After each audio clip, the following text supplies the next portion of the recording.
Dans un premier temps, en fait, on a eu plutôt un impact positif puisque fini les bouchons, fini les voitures. Du coup, on a senti quand même qu'il y avait beaucoup plus de personnes à pied qui passaient dans la rue. Donc c'était plutôt positif puisque on a eu plus de personnes qui étaient amenées à rentrer déjà dans le magasin. Mais vraiment, au moment où ils se sont installés devant le magasin pour les travaux, là, plus personne. Il y avait toutes les conditions pour que les clients ne restent pas. On avait du bruit, on avait de la poussière. C'était pas agréable.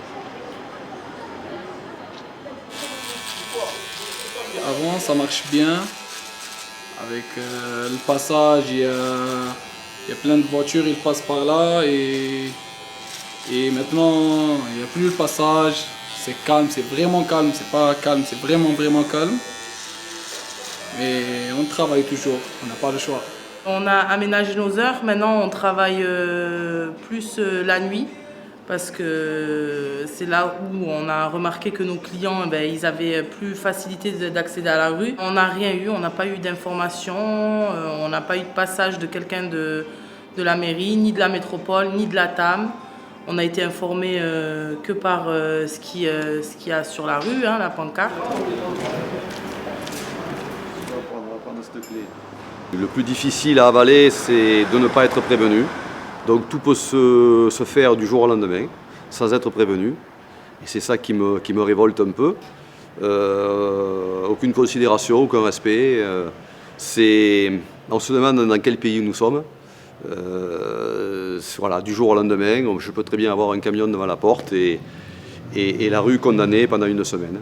Voilà, c'est comme ça. Je m'y attendais plus ou moins, mais pas à ce point-là. Au moins que l'on me prévienne à la veille, que je puisse prévenir mes clients. On voit une nette différence depuis le 1er juillet, date de début des travaux. On a une perte de chiffre d'affaires d'environ 30%.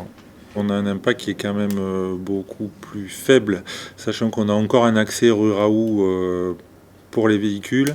Les commerçants du bas de l'avenue m'ont parlé de chiffres beaucoup plus importants au niveau de leur baisse d'activité.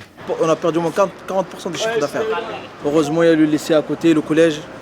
C'est ça qui nous sauve un peu, sinon, vous voyez même, regardez, pas de voiture qui passe, c'est vraiment calme, c'est vraiment mort. On nous a parlé effectivement d'indemnisation. Aujourd'hui, on est simplement à la constitution des dossiers.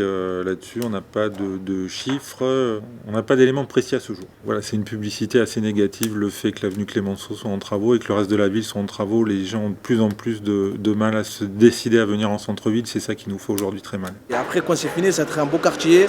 Franchement, si ça serait propre avec le tramway, ça serait sympa.